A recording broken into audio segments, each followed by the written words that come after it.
घंटे में संक्रमण से 20 मौत। देश में एक्टिव केस 91,000 के पार।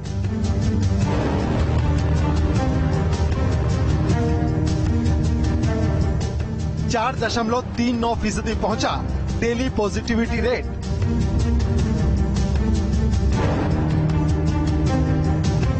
बच्चों से लेकर बुजुर्गों तक पर मंडराया खतरा।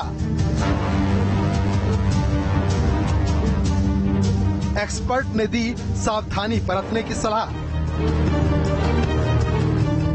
कोरोना वायरस का शिकंजा दिन ब दिन कसता जा रहा है। नए केस बढ़ने के साथ ही एक्टिव केस में भी तेज बढ़त देखने को मिल रही है।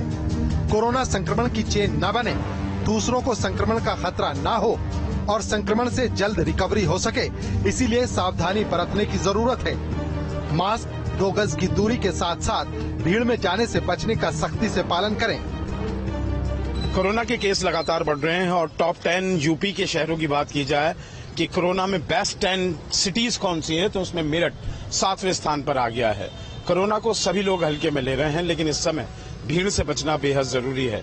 स्कूल्स खुल चुके हैं और कोरोना की देश में रफ्तार जिस तेजी से बढ़ती जा रही है, वो एक अलार्मिंग सिचुएशन की तरफ इशारा कर रही है।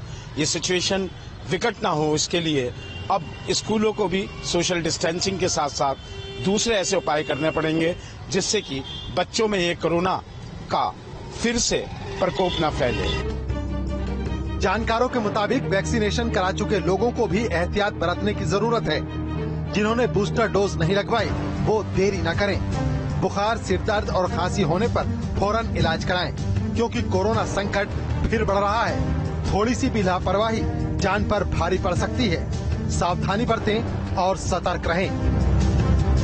उत्तर प्रदेश में कोरोना के केसेस की संख्या एक बार फिर से लगातार बढ़ती जा रही है। बीते 24 घंटे में 636 कोरोना के नए केस सामने आए हैं, जिसमें से 165 नए मामले लखनऊ में सामने आए हैं, जबकि 158 केस नोएडा में और 48 नए मामले गाजियाबाद में सामने आए हैं। उत्तर प्रदेश में अभी भी कोरोना के 3,423 सक्रिय केसेस हैं।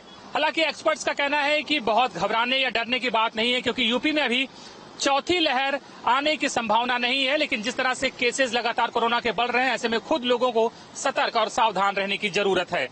वीडियो जर्नलिस्ट बरमाला के साथ अनिल यादव, न्यूज स्टेट लखनऊ। और बड़ी खबर है, उत्तर प्रदेश में भी कोरोना के केसेस लगातार बढ़ रहे हैं। गाजियाबाद और नोएडा में लगातार केसेस में इजाफा देखा गया है। 16 जून से केसेस में बढ़ोतरी हुई है। नोएडा में हर दिन 100 से ज्यादा केस रिपोर्ट किए जा रहे हैं। फिलहाल नोएडा में 709 एक्टिव केस हैं। गाजियाबाद में भी इसी तरह से मामला बढ़ रहा है और लखनऊ, ये 3 प्रमुख शहर जहां पर लगातार केसेस की संख्या तेजी से बढ़ती हुई देखी जा रही है। पिछले 24 दिन में एक्टिव केसेस की संख्या उत्तर प्रदेश में लगभग 4 से 5 गुनी तक बढ़ गई है।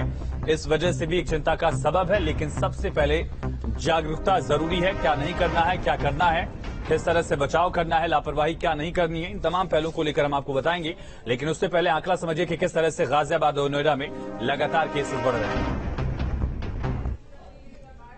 तारीख से मेरे केसेस बढ़ने चालू हुए थे और 22 तारीख तक बढ़े हैं और 22 तारीख के बाद से डाउनलोड ट्रेंड देख रहे हैं।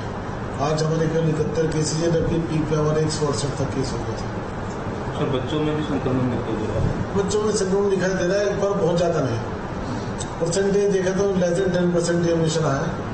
आज केवल 3 है और पीक पे भी मैंने देखा 15 बच्चे थे एक दिन में, तो मतलब 10% भी क्रॉस नहीं हुआ है। चलिए, इसी पर चर्चा करने के लिए हमारे साथ संवाददाता तमाम क्षेत्रों से जानकारी के साथ बने हुए हैं। नोएडा से हमारे साथ संवाददाता अमित चौधरी हैं, साथ साथ राजधानी लखनऊ से हमारे साथ संवाददाता अनिल यादव लगातार बने हुए हैं और मुजफ्फरनगर से संवाददाता अभिषेक शर्मा लाइव कनेक्ट हैं। और साथ ही हमारे साथ खास मेहमान डॉक्टर स्वाति माहेश्वरी भी बनी हुई है, सीनियर फिजिशियन है। डॉक्टर स्वाति, सबसे पहला और सबसे अहम सवाल आपसे, क्या लगातार बढ़ते आंकड़े चौथी वेव की तरफ बढ़ते हुए हम देखे जा रहे हैं? देखिए, चिंता का विषय डेफिनेटली है कि संक्रमण का दर बढ़ रहा है और ये संकेत भी देता है कि वो समय आ गया है जब हमें ज्यादा सतर्क होने की जरूरत है। हम जो भी एक्टिविटीज कर रहे हैं सोच समझ के करने की जरूरत है। अगर हम वेरिएंट्स को देखें जिस तरह के अभी ज्यादातर घूम रहे हैं, जो कि ओमिक्रॉन के ही अलग अलग तरह के प्रकार हैं, उनसे ऐसा नहीं लगता है कि कोई चौथी लहर या कोई एक मेजर लहर आएगी। लेकिन संक्रमण का दर लगातार बढ़ रहा है और इसलिए जरूरी है कि जीनोमिक सीक्वेंसिंग वगैरह भी तेजी से सरकार बढ़ाए, ताकि अगर कोई ऐसा वेरिएंट है जो कि आने वाले वक्त में घातक हो सकता है या उसके कोई नए सिम्टम्स हैं, तो वो सब चीजें हमें समय से पता होना बहुत जरूरी है। और सरकार के लिए जरूरी है कि वो लोगों को आगाह करे कि इस तरह का कोई वेरिएंट घूम रहा है या हमें इन चीजों का ध्यान रखने की जरूरत है। लेकिन वैसे अगर हम देखें, कोविड कोई एक अच्छी बीमारी नहीं है और अभी अगर आप रीसेंट स्टडीज को देखें जो कि अमेरिका से आई हैं, वो साफ तौर से कह रही है कि 5 में से 1 व्यक्ति ऐसा होता है जिसको आगे चल करके 12 हफ्ते के बाद भी काफी समस्याओं से जूझना पड़ता है। कुछ लोगों को थकान बहुत ज्यादा है, मांसपेशियों में दर्द है, हार्ट रेट जो है बार बार चेंज होता रहता है, ब्रेन फॉगिंग हो रही है, तो बहुत सारी समस्याओं से लोग जूझ रहे हैं। इसलिए कहीं से भी इस बीमारी को दावत देना एक कोई अच्छा रणनीति नहीं होगी, तो हमें लगातार ध्यान देने की जरूरत है। साथ ही अगर आप देखें, एक तरफ जहां हम 200 करोड़ वैक्सीनेशन कर चुके हैं, डोजेस दे चुके हैं, वहीं पिछले 2-3 महीने में जो सुस्ती आई है वैक्सीनेशन ड्राइव में, वो भी लोगों की मानसिकता को दर्शा रहा है कि लोग अब कोविड को उतना सीरियसली नहीं ले रहे हैं, वैक्सीनेशन के लिए आगे नहीं आ रहे हैं, बूस्टर डोजेस नहीं लगवा रहे हैं या बच्चों का वैक्सीनेशन उतनी तेजी से नहीं हो रहा है। तो इन चीजों को जो है हम लोगों को भी समझना होगा कि अभी हमें ये नहीं सोचना है कि वैक्सीनेशन नहीं कराएं या बूस्टर डोज नहीं लगवाएं, अब संक्रमण कम हो गया है, ऐसा नहीं है। और लगातार हम ये देख रहे हैं कि कोविड अपना रूप बदलता है और इसलिए हमें भी उतना ही तैयार रहने की जरूरत है। उसके लिए जरूरी है कि हम वैक्सीनेशन कराएं और कोविड एप्रोप्रिएट बिहेवियर का ध्यान जरूर रखें। जी अनिल, लगातार लखनऊ में केसेस में बढ़ोतरी देखी गई है पिछले 3 से 4 हफ्तों में।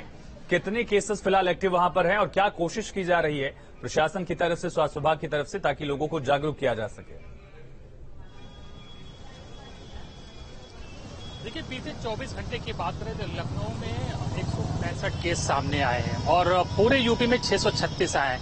यानी कि आप समझिए कि लगभग 40% केस जो है या 30-35% केस लखनऊ में ही सामने आ रहे हैं।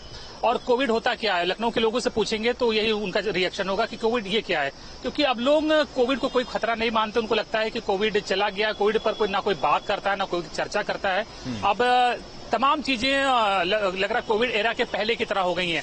कुछ तस्वीरें दिखाएंगे हम जहां पर हैं, वीडियो जर्नलिस्ट दीपक राणा से कहेंगे दिखाएं कि यहाँ किसी भी व्यक्ति के चेहरे पर कोई आपको प्रिकॉशन या मास्क नहीं दिखेगा। इवन मैंने खुद नहीं लगा रखा है, क्योंकि हम लोग एक तरह से मान चुके हैं कि कोविड हमारे जीवन से चला गया है और हमारी जीवनचर्या दिनचर्या आम हो गई है। तो कहीं पर भी अब कोविड को लेकर कोई प्रिकॉशन नजर नहीं आता, लोगों के मन में कोई भय नहीं है। और लेकिन जिस तरह से धीरे धीरे ये पैर पसार रहा, चुपके चुपके वापस आ रहा है, वो अपने आप में खतरे की घंटी है। और इस तरह से केसेस लखनऊ में बढ़ रहे हैं। 165 एक बड़ी संख्या है, इसे इग्नोर नहीं किया जा सकता, क्योंकि हमें याद है जब इसकी शुरुआत हुई थी, जब 10, 15, 20 केसेस आते थे, लोग डर जाते थे। अभी भी 165 केस आ रहे हैं। 165 को 1665 होने में बहुत ज्यादा समय नहीं लगता। हमको पता है कि दिन दूनी और चौगुनी रफ्तार से ये बढ़ता है, तो निश्चित ही हमें प्रिकॉशन लेने की जरूरत है। और मैंने भी मास्क नहीं लगा रखा है, लेकिन शायद अब मुझे भी लगाना पड़ेगा, क्योंकि खतरा बढ़ रहा है ये। तो सबको अब सतर्क और सावधान रहने की जरूरत है, क्योंकि कोविड कितना नुकसान कर सकता है या कर चुका है ये हम सबको पता है। और हमने देखा है कि जब ज्यादा समय नहीं बीता, पिछले साल अप्रैल में ही लखनऊ में हमने देखा था कि किस तरह से जो शमशान घाट है, कब्रिस्तान है, वो लाशों से फटे हुए थे।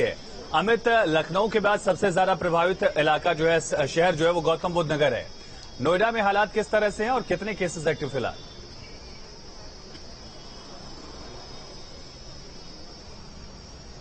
देखिए, नोएडा की बात की जाए तो पिछले 16 जून से लगातार जो कोविड के मामले हैं वो लगातार बढ़ते हुए जा रहे हैं और हर दिन 100 से ज्यादा पॉजिटिव केस सामने आ रहे हैं। हालांकि सही होने वालों की संख्या भी 80, 70 और 75 के आसपास रही। खुद सीएमओ का कहना है कि इन 16 तारीख से लेकर अभी तक की बात की जाए तो छात्रों में भी लगातार कोरोना के सिम्टम्स मिल रहे हैं और हाईएस्ट एक दिन के अंदर 15 छात्रों में कोरोना की पुष्टि हुई है, एक दिन 12 छात्रों में कोरोना की पुष्टि हुई है। हर एज वर्ग के लोगों को फिलहाल कोरोना के सिम्टम्स देखने को मिल रहे हैं। एहतियातन पहले जो 2000 टेस्ट RT-PCR रोजाना कराए जा रहे थे, अब उन टेस्ट की संख्या बढ़ाकर 3000 कर दी गई है। स्वास्थ्य विभाग के अधिकारियों का कहना है कि सेक्टर 39 में जो कोविड हॉस्पिटल है, अगर किसी की हालत सीरियस होती है, जैसा कि अभी 700 से ज्यादा कोरोना के पॉजिटिव केस गौतम बुद्ध नगर में मौजूद हैं, उनमें से करीब 17 के आसपास ऐसे पेशेंट हैं जो अलग अलग अस्पतालों में भर्ती हैं या कोविड अस्पतालों में उनको भर्ती कराया गया है। ऑक्सीजन पर्याप्त मात्रा में मौजूद है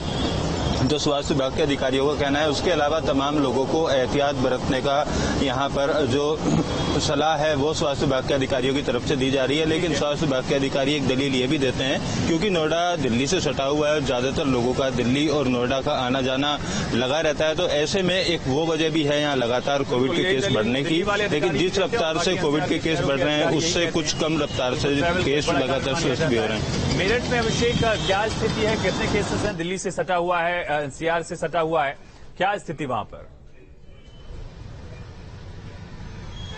हाँ देखिए, 8 से 10 केस रोजाना आ रहे हैं मेरठ में भी, और जैसा कि मैंने बताया पहले भी कि टॉप 10 जो शहर हैं उसमें 7वें नंबर पर है। गौतम बुद्ध नगर और लखनऊ हालांकि टॉप पर है, गाजियाबाद तीसरे नंबर पर है, मेरठ भी उस सीरीज में आगे बढ़ता जा रहा है।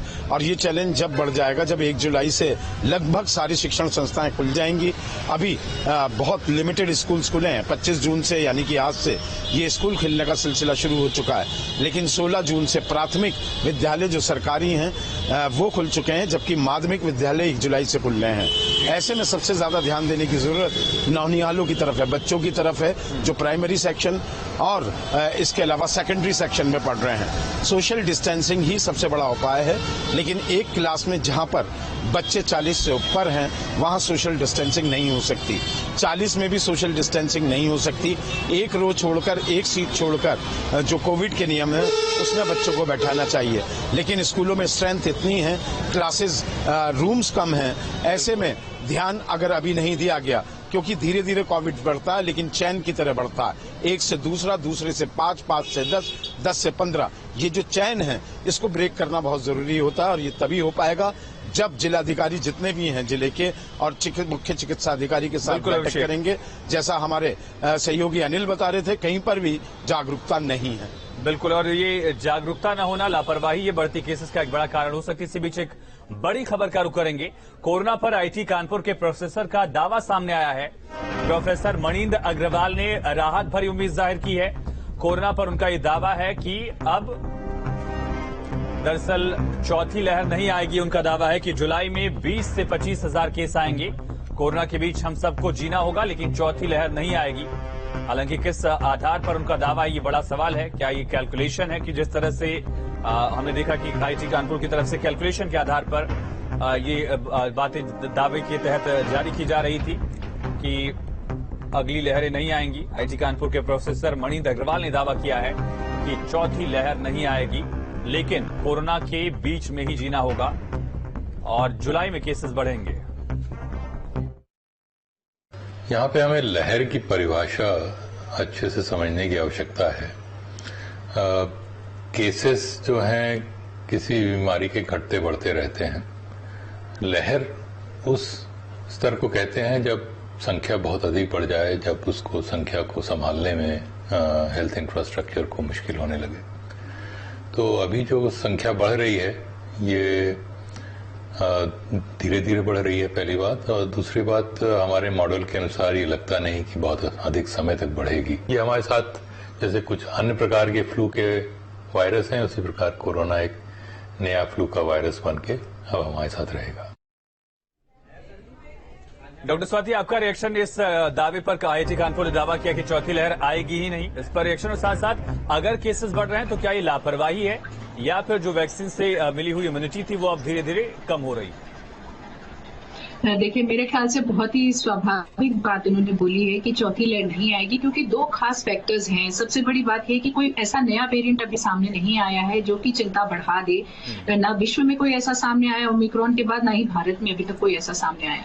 दूसरी चीज, टीकाकरण का अभियान जो भारत में चला है उसकी वजह से भी बहुत अच्छा इम्यूनिटी लेवल लोगों के अंदर बना, और एक जो हर्ड इम्यूनिटी की बात हम करते थे वहां तक पहुंचने का एक बहुत अच्छा प्रयास हुआ है, जिसकी वजह से संक्रमण का दर डेफिनेटली कम हुआ है। अगर आप बाकी देशों की तुलना में भारत की स्थिति को देखें तो हम काफी मजबूत स्थिति में रहे, और एक तरफ से सरकार के प्रयास और दूसरी तरफ से मेरे ख्याल से लोगों ने जो अनुशासन का साथ दिया है, जो लोगों ने अपना सहयोग दिया है, वो एक बहुत बड़ा फैक्टर है। और उसी जज्बे को हमें कंटिन्यू रखने की जरूरत है, क्योंकि जैसा आपने कहा, धीरे धीरे जो ये वैक्सीन हम लगा रहे हैं, जो हमें नेचुरल इम्यूनिटी आती है इन्फेक्शन के बाद, वो एंटीबॉडीज कम होने लगती है। ये बात सही है, और इसीलिए हमें जो वो टीकाकरण के प्रति हमारी सीरियसनेस है, जो एक जज्बा है, वो अभी भी हमें मेंटेन करके रखने की जरूरत है।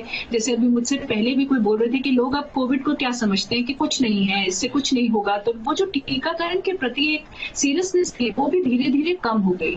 वो हमें दोबारा जागरूक करने की जरूरत है कि आप अपनी एक्टिविटीज करते रहिए, अपनी जीविका के लिए भी जो काम है वो करते रहिए। पॉजिटिविटी रेट है वो 4% से ज्यादा है, क्या ये चिंता का सबब है और जागरूकता आप कैसे आएगी? बिल्कुल हाँ देखिए, बिल्कुल चिंता का सबब है। जैसे जैसे पॉजिटिविटी रेट बढ़ता है इसका मतलब है कि जो वायरस है वो ज्यादा कंटेजियस है, ज्यादा लोगों में फैल रहा है। लेकिन जो अच्छी बात दिखाई दे रही है वो यही है कि हॉस्पिटलाइजेशन रेट नहीं बढ़ रहा या ज्यादा सिवियर इन्फेक्शंस नहीं हो रहे। लेकिन वहीं जो आपकी बात है वो भी बहुत इंपॉर्टेंट है कि हमें लापरवाही नहीं करनी है। हमें ये नहीं सोचना है कि माइल्ड इन्फेक्शन हो रहे हैं या अब सिवियर इन्फेक्शन नहीं है तो कोई बात नहीं, हो जाने देते हैं, कोविड हो जाएगा तो हमें इम्यूनिटी बन जाएगी हमारे अंदर, हम आगे के लिए प्रोटेक्टिव हो जाएंगे। ये सोच गलत है। हमें जो इम्यूनिटी चाहिए वो वैक्सीनेशन से चाहिए, हमें इन्फेक्शन से नहीं उस इम्यूनिटी को डेवलप करना है और इसलिए जागरूक रहना बहुत जरूरी है। अनिल, वैक्सीनेशन का आंकड़ा कितना है? लापरवाही वाली तस्वीर का जिक्र आपने खुद किया कि ये लोग लापरवाह हैं, लेकिन वैक्सीनेशन की फिलहाल संख्या क्या हो रही है? लोग कितना वैक्सीनेशन के लिए उत्सुकता दिखा रहे हैं और बच्चों में कितना इन्फेक्शन ये फैल रहा है अब तक? देखिए, राहत की बात यह है कि अभी पहली बात तो कैजुअलिटी बहुत कम है। बीते 24 घंटों में कोई कैजुअलिटी नहीं हुई। और बात ये रही वैक्सीनेशन की, तो आपको पता है कि यूपी पूरे देश में सबसे आगे है वैक्सीनेशन में। हालांकि तीसरी डोज जो कहा जा रहा है बूस्टर डोज, उसको लेकर लोगों में रवैया जो है वो उदासीन है, क्योंकि लोगों को लगता है कि उन्होंने 2 वैक्सीन लगवा ली है तो अब वो बिल्कुल फिट हो गए कोरोना से लड़ाई में।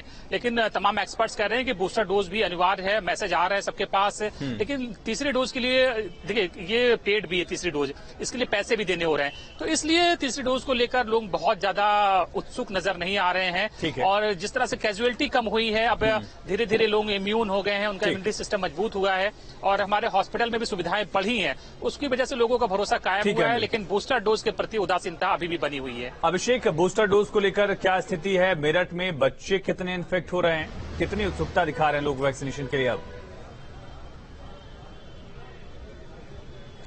देखिए, बूस्टर डोज जो बुजुर्ग हैं उन्होंने काफी हद तक बूस्टर डोज लगवा ली है, लेकिन जो जवान है 40 साल से नीचे हैं उन्होंने वाकई उदासीनता दिखाई है। अच्छा, जो डोजेस लगने के सेंटर्स हैं वो कोरोना के कम होने के साथ प्रशासन ने कम भी कर दिए हैं। अब गिनी चुनी स्थानों पर ही ये डोजेस लग रही हैं। पहले जितने डोजेस सेंटर थे उनका कम करना भी इसका एक कारण है। अब लोगों के घरों से अगर डोज लगने की दूरी ज्यादा है तो वो अवॉइड कर देते हैं। पहले जिला अस्पताल, महिला अस्पताल, सीएससी, पीएससी, इन सब जगह पे डोजेज अवेलेबल थी। अब देखना पड़ता है, प्रचार अभियान नहीं है। सबसे बड़ी चीज ये है कि ना तो समाचार माध्यमों में कहीं स्वास्थ्य विभाग अपील कर रहा है कि इस स्थान पे जाके आप डोजेज लगवा लीजिए। जैसे मेरठ में 105 सेंटर्स पे अगर लग रही थी वो घटा के 7 और 8 कर दिए हैं। ये भी एक बहुत बड़ी वजह। ठीक है अमित, क्या लगातार हम जो पॉजिटिविटी रेट बढ़ता हुआ देख रहे हैं इसके पीछे टेस्टिंग कम की जा रही है? वैक्सीनेशन की स्थिति क्या है नोएडा?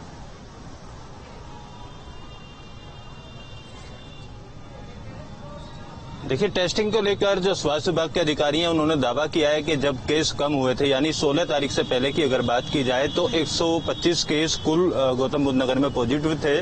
उस समय 1000 से 1200 लोगों की टेस्टिंग रोजाना की जा रही थी। लेकिन 16 तारीख के बाद जिस तरीके के हालात बने हैं, अब टेस्टिंग बढ़ा दी गई है। जिला अस्पताल में जो सेंटर बनाया गया है स्वास्थ्य विभाग की तरफ से, स्वास्थ्य अधिकारियों का दावा है कि 2000 से 2500 से लेकर करीब 3000 तक जो लोग हैं उनकी टेस्टिंग रोजाना की जा रही है। और जहां भी संभावित पेशेंट मिलता है, जैसे अलग अलग अस्पतालों में भी कुछ लोगों का ट्रीटमेंट होता है, उनके भी टेस्ट लगातार किए जा रहे हैं। पिछले 2 दिनों की बात की जाए तो 2 लोगों की मौत हुई थी। उन दोनों को कोविड पॉजिटिव होने के सिम्टम्स सामने आए थे, जिसमें एक 71 साल का बुजुर्ग था और एक बच्चा मौजूद था। उन लोगों को और भी बीमारियां थी, स्वास्थ्य विभाग के अधिकारियों का कहना है। एक का किडनी डायलिसिस चल रहा था और दूसरी बीमारियां भी थी, लेकिन कोविड पॉजिटिव भी था। तमाम तैयारियों को पूरी करने की और टेस्टिंग बढ़ाने का दावा फिलहाल स्वास्थ्य विभाग यहाँ पर करता हुआ दिख रहा है। डॉक्टर स्वती, फिलहाल हमने देखा कि उतनी उत्सुकता बूस्टर डोज को लेकर लोगों में नहीं है। बूस्टर डोज कितनी जरूरी है? केसेस कम रहे, लोग सुरक्षित रहें, देश सुरक्षित रहे, इसलिए बिल्कुल। और ये बात हम भी बहुत ज्यादा फील करते हैं इस डॉक्टर्स, क्योंकि अक्सर अब लोग ये कहने लगे क्या लगवाएं बूस्टर डोज, जरूरी है, क्या करना चाहिए। तो ये जो एक लोगों के मन में शक आ रहा है या एक संशय आ रहा है, इसको दूर करना बहुत जरूरी है सरकार की तरफ से भी। और जैसे कि आप इतनी अच्छी पहल कर रहे हैं कि लोगों तक इस संदेश को पहुंचा रहे हैं कि बूस्टर डोज बहुत जरूरी है, क्योंकि इस वायरस के साथ हमने खासतौर से ये देखा है कि जो इम्यूनिटी हमारे शरीर में बनती है वो लाइफ लॉन्ग नहीं है। वो धीरे धीरे कम होने लगती है समय के साथ, और ऐसे में दोबारा संक्रमित होने की संभावनाएं रहती हैं। और हम खुद भी ऐसे कितने लोगों को जानते हैं जिनको 1 बार 2 बार 3 बार कोविड हो चुका है और वो समस्याओं से जूझ रहे हैं। इसलिए ये हम बिल्कुल नहीं मान के चल सकते हैं कि एक बार यह वैक्सीन लगवा ली या हमें एक बार इन्फेक्शन हो गया तो अब दोबारा नहीं हो सकता। और दूसरी चीज बीमारी के साथ जो हमें समझने की जरूरत है वो ये है कि अगर आपको लक्षण नहीं है तो भी आप कैरियर होते हैं, यानी कि आप दूसरे को वो इन्फेक्शन पास ऑन कर सकते हैं। और कई बार आपके घर में बड़े बुजुर्ग हैं या ऐसे लोग हैं जिनका इम्यूनिटी लेवल अच्छा नहीं है, आपके दोस्त हो सकते हैं, उनके लिए ये काफी मुसीबत का सबब बन सकता है। आने वाले वक्त में उनके लिए बहुत परेशानियां लेकर के आ सकता है, क्योंकि तीव्र बीमारी से लेकर के लॉन्ग कोविड तक की समस्या सामने आती है। इसलिए हमें कोशिश करनी है कि ना हम खुद संक्रमित हो, ना दूसरों को ये संक्रमण पास ऑन करें। इसलिए बहुत जरूरी है कि हम बूस्टर डोज लगवाएं, जिसका भी 9 महीने का वक्त हो चुका है, सेकेंड डोज से वो लगवाएं। साथ ही बच्चों का अपटेक भी अभी उतना अच्छा नहीं है। अगर आप 12 साल से ऊपर के बच्चों का देखें तो अभी केवल 3 करोड़ बच्चों ने ही फर्स्ट डोज लगवाई है। तो माता पिता को भी, क्योंकि अब स्कूल खुल रहे हैं, तो इस बात का ध्यान रखना होगा कि हम जितना ज्यादा बच्चों को वैक्सीनेट कर पाएंगे उतना वो बच्चे भी सुरक्षित रहेंगे। और स्कूल में भी जो नियम कानून है उनका पालन करना है। साथ ही कई बार बच्चों के साथ हम ये देखते हैं कि वो मिंगल करने लगते हैं, वो उतना ज्यादा ध्यान नहीं रख पाते हैं। तो ऐसे में वैक्सीनेशन उनके लिए एक बहुत अच्छा सुरक्षा कवच है। और वही सरकार को भी अब कोशिश करनी चाहिए कि छोटे बच्चों को हम दायरे में लें, क्योंकि हम कॉर्बेवैक्स और कोवैक्सीन दोनों ही 5 साल से ऊपर बच्चों के लिए अप्रूव कर चुके हैं। ऐसी स्थिति में उन तक भी वैक्सीनेशन का दायरे को बढ़ाना बहुत जरूरी हो गया है, क्योंकि आने वाले वक्त में जिस तरह से स्कूल अब खुलेंगे तो छोटे बच्चे भी सुरक्षित हुए। ये प्रयास भी अब सरकार को मेरे ख्याल से ये ले लेना चाहिए जिम्मेदारी अब आगे, कि अब हम छोटे बच्चों के लिए भी वैक्सीनेशन के दायरे को खोलें, ताकि बच्चे ज्यादा से ज्यादा सुरक्षित हों और आसानी से स्कूल जाएं। और बार बार ये स्कूल बंद होने का जो ये अवरोध पैदा होता है ये उनके लिए नहीं हो और उनकी शिक्षा जो है बादस्तूर चलती रहे। डॉक्टर स्वाति, स्टार्टिंग में हमने देखा था कि लोग सैनिटाइजर का बहुत ज्यादा यूज कर रहे थे, हाथ धुलने की कोशिश लगातार ज्यादा देखी गई थी, वो भी अब कम हो गया है। सैनिटाइजर उतना ही जरूरी अब भी है? बिल्कुल, मेरे ख्याल से सैनिटाइजर तो अब गायब ही हो गया है। लेकिन डेफिनेटली देखिए, अगर हम कोशिश ये करते रहें कि हम अगर भीड़ वाले एरिया में थे या हम कई सारे ग्रुप्स के साथ बैठ के कुछ खा रहे हैं, पी रहे हैं या बहुत लंबे समय तक बात कर रहे हैं, तो हम वो हाथों को अपने आंख, नाक और मुंह पर नहीं लगाएं। और जब भी हम खुद कुछ खाए पिए या इस तरह का प्रयास करें तो हमें अपने हाथ अच्छे से सैनिटाइज करने की या धोने की डेफिनेटली जरूरत है। उससे संक्रमण का दर कम हो जाता है। बहुत शुक्रिया डॉक्टर स्वाति आपका, और अमित, अनिल, अभिषेक आपका बहुत शुक्रिया तमाम जानकारी के लिए। केसेस बढ़ रहे हैं, चिंता वाली बात है, लेकिन केसेस बढ़ने के पीछे कारण ये है कि लोगों की लापरवाही लगातार बढ़ती जा रही है। मास्क न लगाना, हाथ ना धुलना या फिर वैक्सीन को लेकर थोड़ी सी उदासीनता दिखाना भी इसके पीछे एक बड़ी कारण है। अगर देश आज बेहतर स्थिति में है तो उसका सबसे बड़ा कारण आप लोगों की जागरूकता रही है और वैक्सीन लगवाना रहा है। तो वैक्सीन लगवाइए। अगर बूस्टर डोज के लिए आप सक्षम है तो फिर बूस्टर डोज भी लगवाना होगा। खबरें लगातार जारी, यहां पर छोटे से ब्रेक रुकते हैं। बने रहिए न्यूज स्टेट के साथ।